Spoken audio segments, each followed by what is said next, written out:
Salut les Full Guys, Pokémon Go ne cesse de parler de lui et affiche la démocratie française envers les jeux vidéo. En effet, notre belle France s'acharne sur ce jeu et je ne tolère pas ça. C'est parti!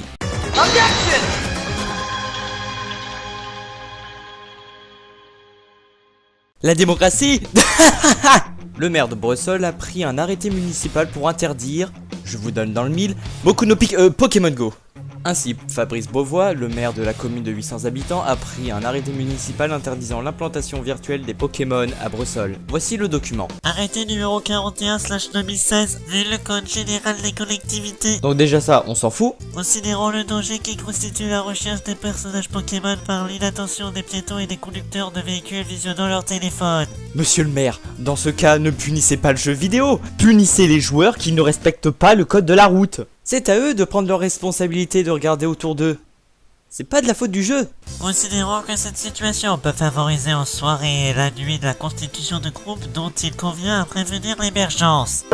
Considérant la propagation contagieuse et anarchique du phénomène Pokémon Go. Considérant l'addiction dangereuse que représente ce jeu vis-à-vis des jeunes populations. Ah putain, je l'attendais celle-là.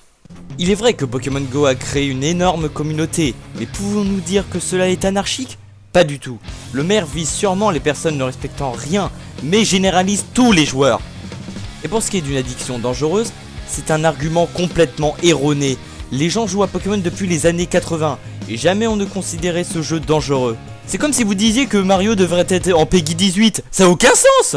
C'est un jeu divertissant où l'on capture des bestioles que l'on fait combattre, sans la moindre violence présente dans le jeu, on peut les bichonner et partir à l'aventure, et j'en passe.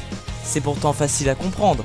Mais non, il y a des gens qui généralisent la licence Pokémon comme dangereuse à cause de Pokémon Go, alors que c'est même pas de la faute du jeu, c'est de la faute de la connerie des gens qui jouent sans faire attention à eux. Comme par exemple, jouer en même temps de conduire, respecter le code de la route, bon sang! Traverser la 4 voies, mais putain, ils sont cons! Ce n'est pas parce que des imbéciles et des accidents facilement évitables que cela peut arriver aux autres joueurs ayant un minimum de jugeote. Parce que oui, les accidents survenus montrent que le monde est constitué de personnes sans jugeote et sans intelligence, mais nous ne nous attardons pas sur ça. Wesh le poulet, joue à Pokémon Go. Monsieur le maire, si vous avez vu des articles montrant que Pokémon Go provoquait des accidents de voiture ou que des piétons se sont fait percuter à cause du jeu, sachez que les médias ont tort. C'est le conducteur ou le piéton qui a allumé son téléphone et qui n'a pas pris ses responsabilités, le conducteur ne respectant pas le code de la route et le piéton ne regardant pas la route. Donc à tous les journaux jugeant ce jeu comme cause d'incident, allez vous faire foutre. Donc non, Pokémon Go n'est pas dangereux. Il suffit juste d'avoir un minimum de réflexion, hein les gars, et de regarder autour de soi. C'est tout. Et tous les autres joueurs savent le faire.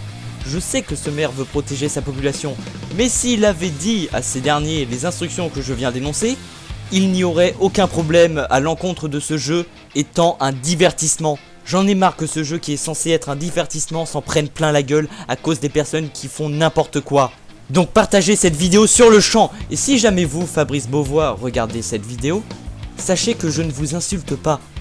Vous voulez protéger vos habitants, ce qui est respectable et honorable.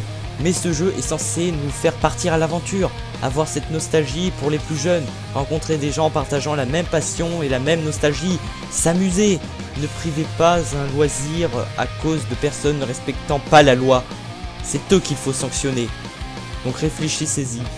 C'était Draco, ciao les Full Guys.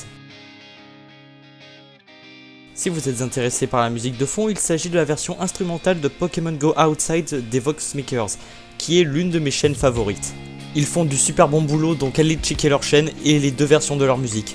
Allez, une deuxième fois ciao les Full Guys.